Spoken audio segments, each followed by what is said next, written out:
The Constitution of Zimbabwe, number 20 of 2013, is not decorative.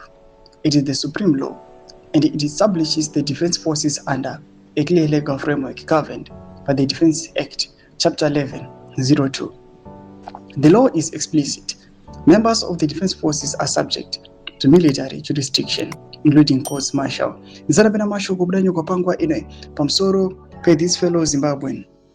Arkunzi is in military intelligence and is the fellow who wanted to kill Maduku.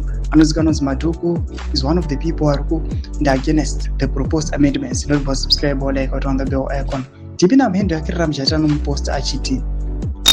In the reported case involving an alleged attempt on the life of Mukanya Chwenga, the suspect Obiti Tizwa, a military intelligence officer, attached to the presidential guard in Harare, is reportedly been arrested and is being handled by the Zimbabwe Republic Police.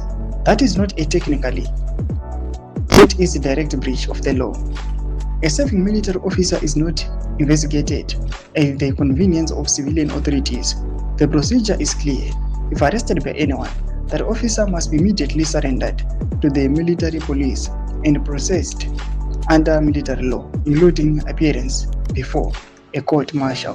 Anything outside of that is unlawful. Ndoma developments are kuda pangwa ine vamsori kuma attacks arikuitwa kune vakomana vari kuopposa the constitutional amendment. Mukatasa namadhuku, mukatasa even the leader wavo VP Kosano Chwenga anokunzi the face of the opposition to this constitutional amendment. These people will receive attacks in different ways.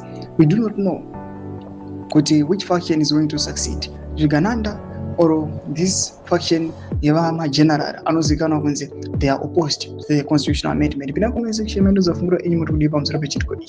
Subscribe or like, turn on the bell icon.